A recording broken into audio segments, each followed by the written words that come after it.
I want to share the number one thing that can hold you back from that next level of life, abundance, joy, happiness, success that you crave.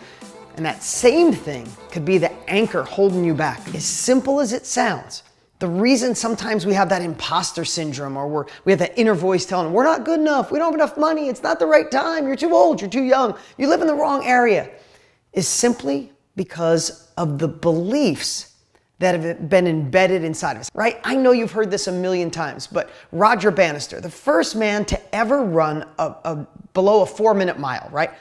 They said it could never be done. Scientists said it was physically impossible for humans to run that fast. So in the whole history of the world, no one had ever done it, ever. All of a sudden, Roger Bannister breaks the 4-minute mile. And within the next 12 months, 18 people did it. How is that possible? Did everybody get steroids? Did evolution happen overnight? No, only one thing changed. People's belief. When they saw him do it, they knew they could. Think about opportunities you almost went for. You almost took the action, but then like the train going down the tracks, you missed it, and then years later you regret it. The knowledge industry, the self-education industry, the information age, the digital economy is like a wave coming in. And you can either get in front of it or miss out. The world could go in a really crazy place if we obsess on what people could do for us. But when we take control, when we gain the resources and then become resourceful, then we get to fix the economy in our home. We get to fix the politics in our home. And then we get to impact those around us. That's how we change the world. So I want to tell you, beliefs-wise, you know, I'm really open to say that over 25 years ago, Tony Robbins changed my life with knowledge. He sold me knowledge, and it course corrected my life. I was already on my way. I was doing well with cars. I was doing well with real estate, but I was all messed up in here. My beliefs were off. I was stressed. I had a bleeding ulcer at a really young age because of all the stuff going on in here. And Tony transformed all that. He gave me new beliefs. He taught me how to focus on solutions and compelling futures and all these things. And it was so amazing that I decided to go into the knowledge industry. Now you got to understand something. I live in upstate New York at the time in a town of 6,000 people. I didn't go to college. I have dyslexia. I don't have a lot of money. I work on cars every day, fingernails all dirty. And now I'm going to go in the knowledge industry. And I decide I want to teach people how to make money selling used cars. Now you just think about that niche. If you're thinking your niche is crazy, think about that. But I didn't have the opportunity you get to have in today's world. I didn't have Facebook and Instagram and YouTube and LinkedIn and all these amazing social platforms where you could target the exact person that needs what it is that you have in here. That didn't even exist. Tony and I, back in the day, and when I started, I had to create an infomercial and pay for TV media. And I had no clue what I was doing. You think people told me I was nuts once in a while? It was everybody, my family, my friends, my sister sat me down like an intervention. My inner self-doubt was like, you're a fool. You don't know how to do this. You know how to do cars and real estate. But I was so inspired by what Tony did for me that I wanted to share what I learned with other people. I used to get up at 4:30, 5 o'clock in the morning and type on my big old computer. You know, it was one of the first computers with the green screen, and I'd type every single day.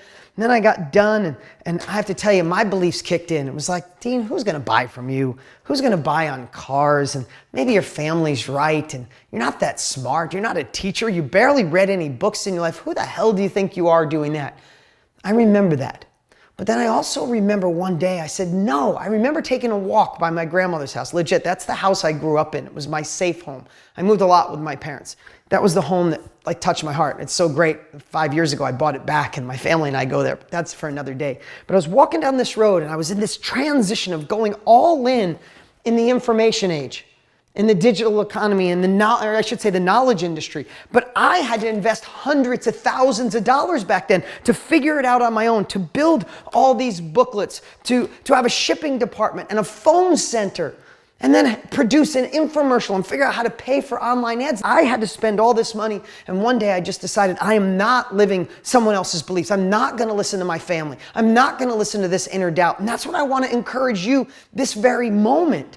Right? Don't feel like the imposter. Remember, they don't build statues of critics. They build statues of the crazy people. What if I didn't create this? I took a leap of faith and I went all in. I even moved to Arizona, and for a while I was commuting back and forth. I'd go flip cars and real estate, take the money and put it in my knowledge business. But I did that, and I'm here because of it. And then I evolved to be a New York Times bestselling author and top podcast, and I get to partner with my dear friend Tony Robbins, who changed my life, and speak on stage in front of thousands, tens of thousands of people. My books have been in the hands of millions of people, and now I get to share with you and tell you, don't settle. Don't wait for someone else to fix it. Don't let the inner self-doubt run your life. Shift those old beliefs, gain the capabilities, and take uncomfortable action. I wasn't born to say, I'm going to teach, I'm going to share my knowledge and create great success for me and my family. No, I was struggling, but my struggle became my story. How I got into business and became successful with cars. How I got into business with no money and became successful with real estate. How I got into the knowledge industry, not knowing what I was doing, but went on to be a multiple New York Times bestselling author and courses and trainings and live events, right? So you're not born to be in this, but life has been designed for you to tap into. You need 3 things to be successful. You have to have the right mindset, right? The wrong beliefs, the wrong mindset, you'll never get started. But then if you get the right mindset and you're excited, you need the capabilities, you need the strategies, you need the tactics.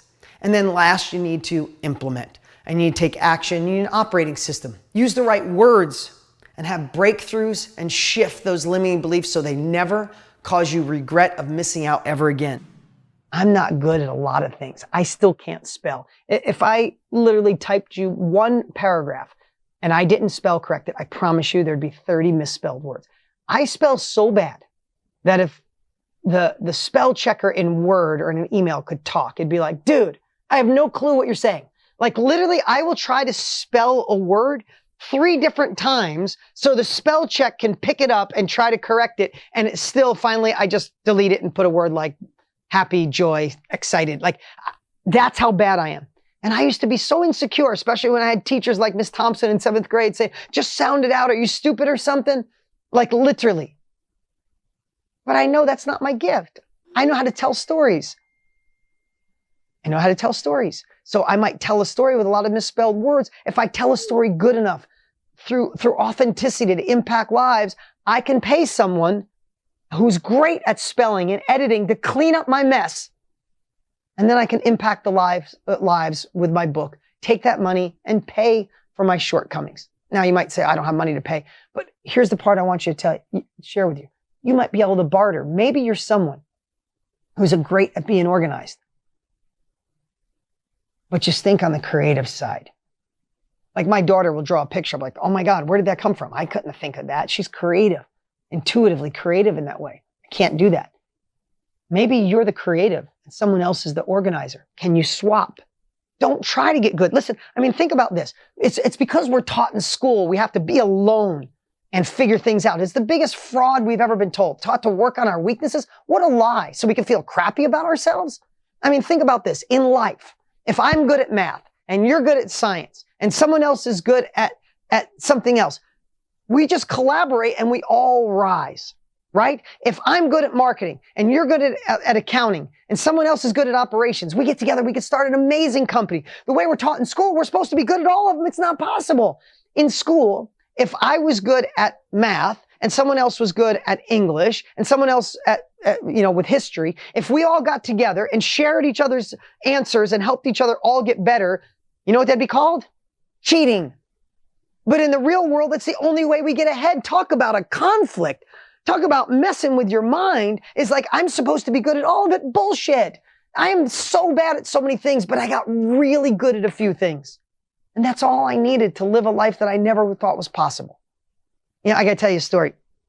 There's a gentleman named Ned Hollowell. Ned Hollowell has been on Oprah 7 times. You might recognize the name. He's Harvard trained. He's a Harvard professor. And Oprah called him the world's leading ADD doctor, right? So I became friends with Ned, good dude.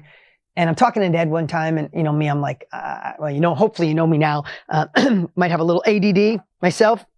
And I wanted the answer, like, how do you cure so many people of ADD? And if they don't need meds, you get them off the meds. And he said, I just take a different approach. I'm like, okay, so what is that approach? He said, so let me give you an example. This is the story he told me a long time ago. He said, let's picture Johnny's in school. And teacher says, time to read today, Johnny, in class. And Johnny sits down and they say, read these 10 pages. We'll wait here. And they open a book, and all of a sudden Johnny's trying to read and he just can't sit there. His ADD's kicking in. He's looking around. He's trying to figure out something to do. It's a little uncomfortable. He starts tapping his foot, and his teacher says, "Hey, Johnny, you better sit there and read. Time's almost up." All of a sudden Johnny gets up. Now, not only does he have ADD, he's a little hyper. So now he's got ADHD, and then we medicate him and we hope that he slows down. He said medication is for some people. He's not anti-medication. He just likes to do this other strategy first. He said, I take a different approach. You see, I talk to Johnny's family, friends, and teachers, and I find out what Johnny is good at. Sometimes it's his sports. Sometimes it's always one of his classes, right? He's good at math or history or art or science. He goes, I find out what Johnny's already good at, and we just help him. We collectively work together to help him be amazing at that. So Johnny's good at science. We get him science books. We help at home. We help with the teachers. We help friends that they can help. And all of a sudden, Johnny starts getting so good at science that you know what happens? Johnny's confidence goes up. His security goes up. He doesn't feel like he's going to be rejected or made fun of. He feels amazing about himself. His confidence is high. He goes, guess what? You fast forward 3 months later, Johnny's sitting in the classroom reading the book. He said, we had a confidence problem. He's like, ADD is a gift, Dean. You have it. He literally looked at me. He goes, you have it. ADD is a gift. He goes, the biggest problem with ADD is you got a Ferrari engine and you have bicycle brakes. And I thought that was really funny. And he said, all I do is teach you how to put the brakes on. And when you have ADD and you got a Ferrari engine and you understand the brakes, it is an absolute gift. He said, but it's not a gift if you don't understand how to build the confidence. And that, it kind of anchored in, like his message anchored in with me so much because I felt, how could I be a businessman when I can barely spell? How can I be a businessman when I have dyslexia and reading is really difficult? I listen to books. I watch videos, right? I speak from my heart. I don't have a script today. I have some notes here, but I don't have a script because that's me. That's my gift. I was judging myself by an outdated scorecard. Johnny was being judged by an outdated scorecard. Johnny could be brilliant at a million things if we fuel what he's good at. So what have you been holding on to? What have you been thinking you're not good at and you're trying to get better when you just got to ignore it and say, this is it. This is me. This is who I'm going to be. When time allowed, I would do high-end masterminds. So I get around to Tom, and I would bet to say at the time, Tom is 65 years old. Let's just say, awesome dude. Love the guy. So we get around to Tom, and at the time, Tom had got into real estate, and he had done 4 real estate deals, and he had averaged about $15,000 of profit now on each one of his deals. Now he had retired, he was transitioning into this, and Tom wanted to take this to a whole nother level. And he was having so much fun. He was so good at finding deals and flipping them and making it happen. It was so cool. But when it gets around to Tom, I said, hey, what can I help you with? Of all the things he could ask me, all the things he can ask me, you know what Tom said? He goes, Dean, I am so unorganized. I'm so unorganized. I mean, I could clean my car and a week later, it's a mess. 3 days later, it's a mess. He goes, my home office, now that I'm doing this business from home, it looks like a bomb went off. I try to straighten it up and it looks bad again. He said, so you know what I need to do? I need to get a filing cabinet and I need to just spend the day and fill out all those little tabs and get an organization process and he's telling me all these things he's going to do. And when he was done, I looked at Tom and I said, hey, Tom, you done? I said, you're full of crap. And he's like, what do you mean? I said, you're not going to do those things. I said, Tom, how old are you? He said, 65, 67. I said, can I be honest with you? You're going to be a slob and sloppy for the rest of your life. And he looked at me like, wow, I paid all that money to hear that. Thanks. And I said, but celebrate it. That's who you are. I said, I would bet to say, brother, that you probably got told you were sloppy by your mom, sloppy by your teachers, and maybe your wife feels that way now. And I watched him go from a smile to like emotional. He had been carrying this baggage around of being unorganized and sloppy, and he wore it as like a scar. And I could tell, like literally about to have tears come out of his eyes. And I said, time to let it go, man, because you know what? Tom, you've got 4 deals under your belt. You've only been doing this for a few months. You have a unique ability of finding deals. He goes, oh my God, yeah, I find deals. He got all excited. I do this. This is how I find these deals. I said, you have a great, unique ability of putting people together to rehab. Oh my God, yes, I use my cousin and this guy and this guy and this guy. And he's on fire. I said, what are you doing next? He's like, oh, I got 2 more deals in the pipe. This brilliant, amazing guy who's doing this incredible things in his retirement, has the ability to ask me any question, and he wants to fix this broken part of him that means nothing. I said, Tom, let me ask you a question. What if you did just one of those deals a year? One extra. Do you think you could take that money and pay someone to come in and organize and structure and keep you on track? And I know that sounds so simple.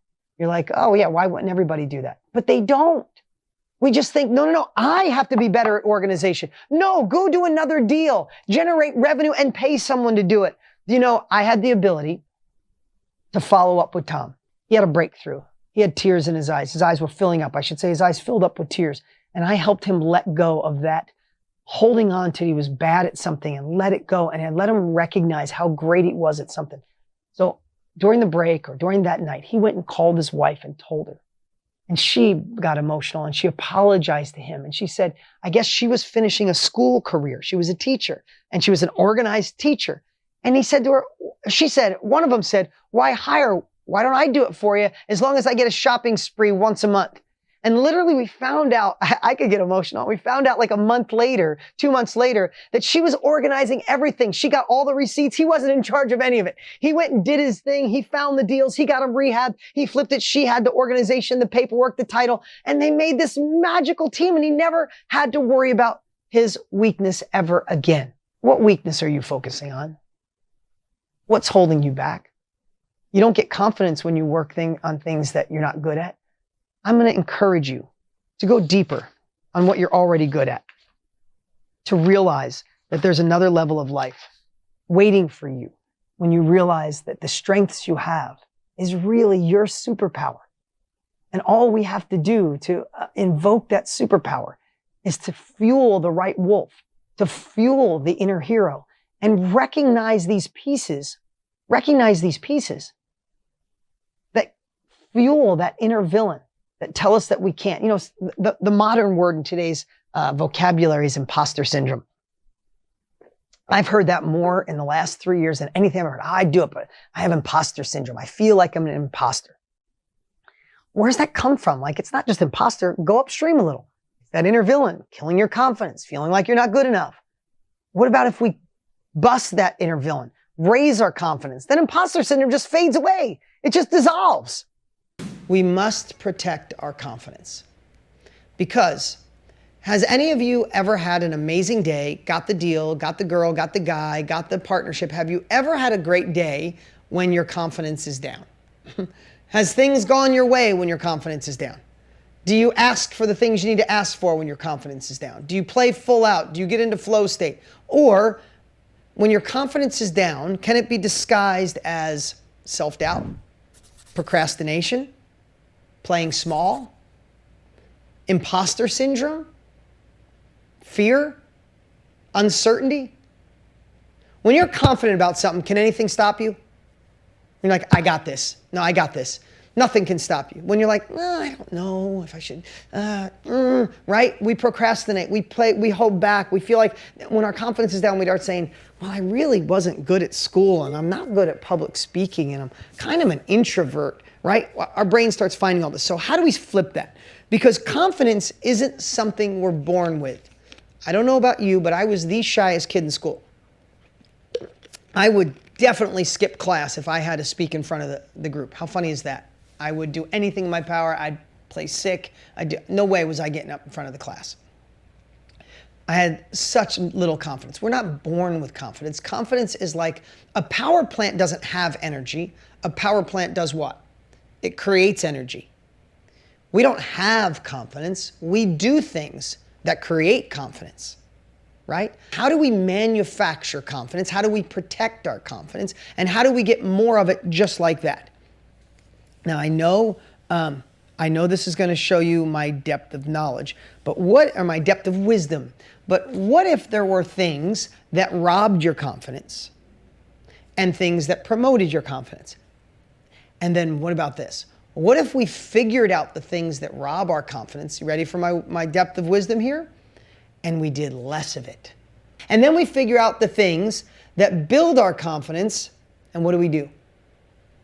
We do more of that, right? I'm not trying to be silly, but that's how you fix your marketing. How does our marketing work? We analyze and measure and we find out what marketing's working and we do more of it. And we find out what marketing isn't working and we do less of it.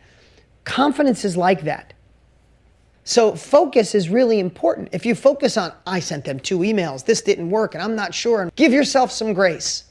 Schedule it. Like Tony says, where focus goes, energy flows. But here's the greatest thing. Here's the greatest thing. What's wrong is always available to be focused on. True? Can we always find something that's wrong? She let me down. He wasn't there for me. My kids didn't do this. I thought they'd do this. It's always available. It is plentiful. We could all focus on what we lost because of COVID, what we lost because of our last partner, what we lost because of our old friend that let us down. It's always there. But here's the most brilliant thing. What's right and what could go right is always there to focus on as well, if we just decide. I'm not trying to make it seem simple, but it really sometimes is. Should I focus on what I lost or what I could gain? And when we train ourselves to focus on what we do have, what gifts we have, what lessons we've learned by the tough time, what's ahead of us, we're still alive. 150,000 people die every day. Google it. We're still here.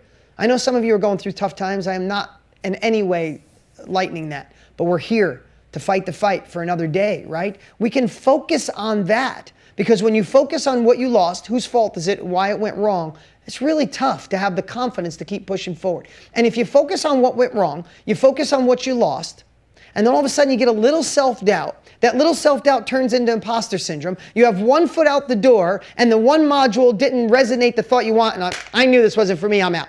Right? You see, it's a snowball effect compared to saying, look where the world's going. I got 2 great teachers. I'm ready for this. The world needs me. I want to tap into my full potential. I have the immersion, the repetition, the implementation, and I'm going to do the mastery. I got what it takes. I am not letting myself down. I'm going to have a culture of progress. I'm going to take uncomfortable action. What feelings are completely different? One is, I don't know if I could do this. One's like, I must and I will. Right? How do you think Tony, myself, we've learned to create this? I wasn't born this guy. Tony wasn't born that guy. We've learned to cultivate it.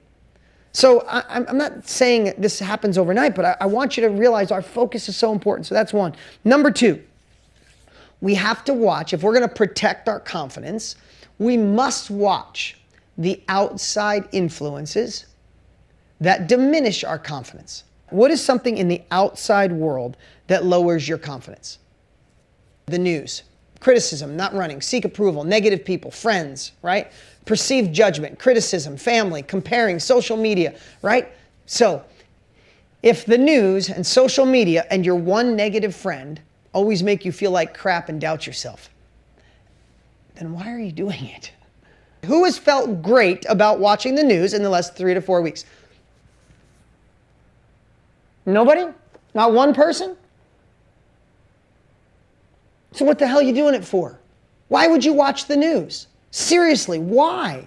Are you, how do we serve this world? How do we fix the global economy? How do we change the global conversation? How do we fix this world? There's no one coming to save us. The news is absolutely, they are fear mongers, right? What does it say? If it bleeds, it leads, right? I mean, they're making it worse at every level.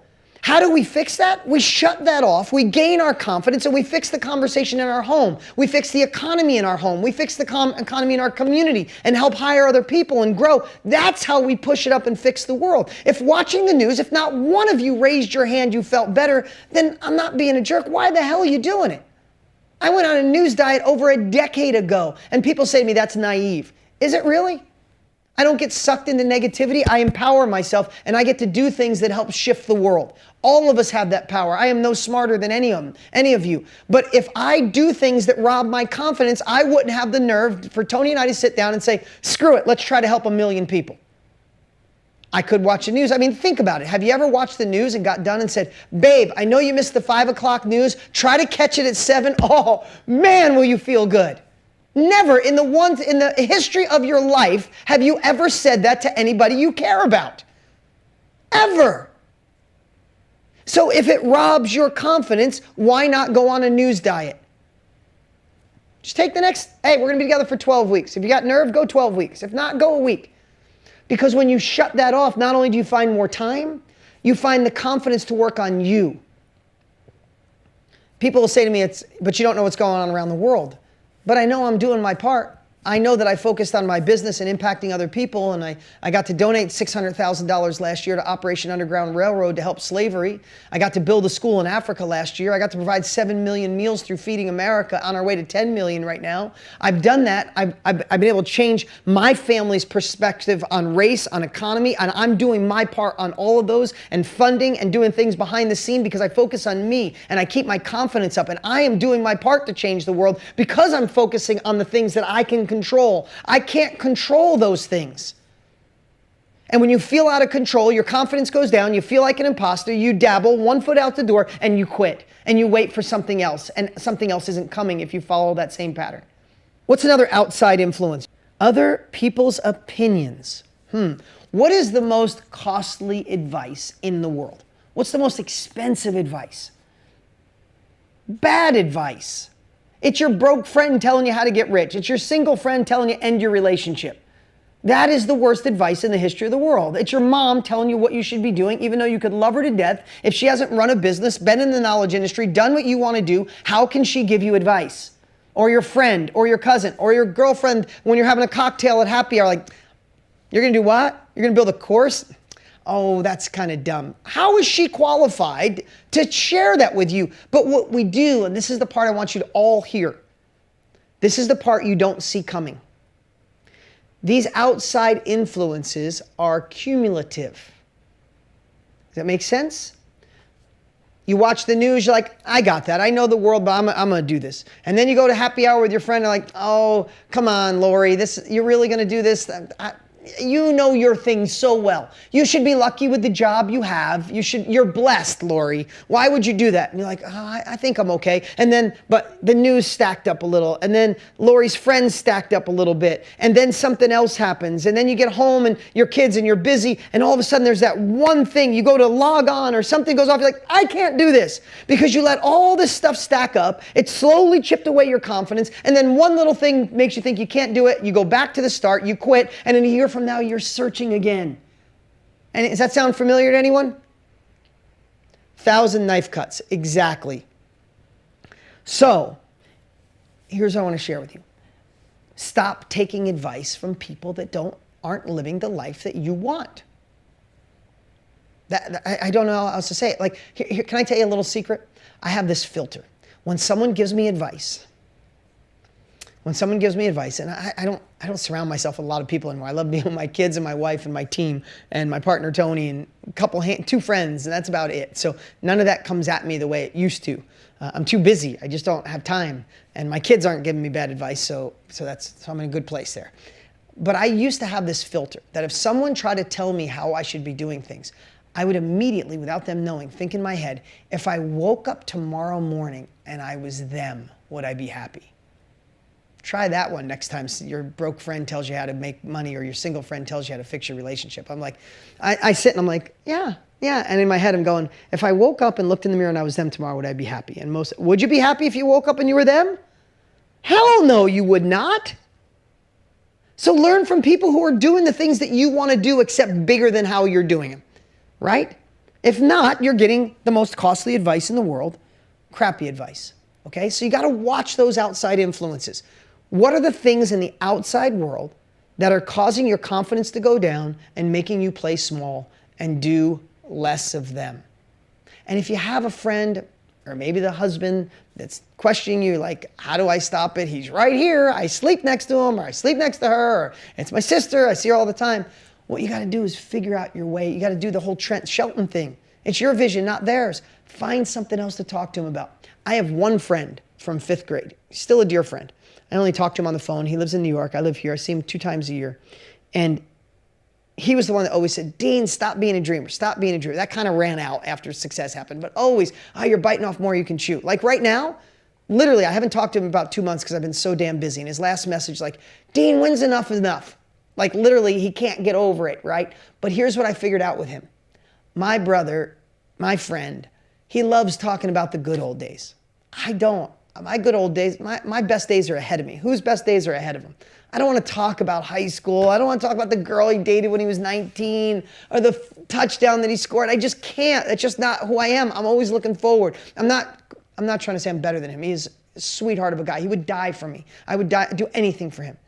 But here's what I figured out. If I bring up to him, Tony and I are gonna do a challenge. I'm probably not gonna sleep for a month. He'd be like, when are you gonna stop? I know the routine, I could see his face, but I don't prompt that anymore. I've learned how to deal with him. You know what I do when I see him?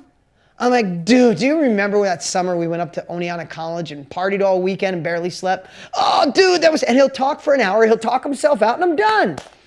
That's it, I know how to manage him. I don't want his advice on my next business. He has no clue. God gave me that vision, not him. So learn those that you need to put a wall up, and then learn which ones you have to put Teflon up. The wall versus Teflon.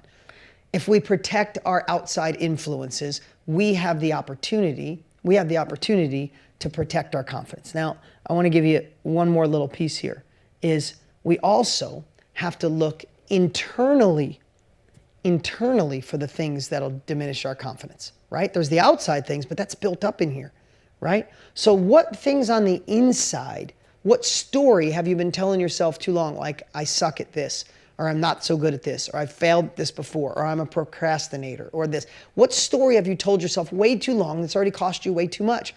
I'm gonna tell you to obsess on finding that story, and when you hear it or you think it, you go, oh my God, there it is again. Because I promise you it's there.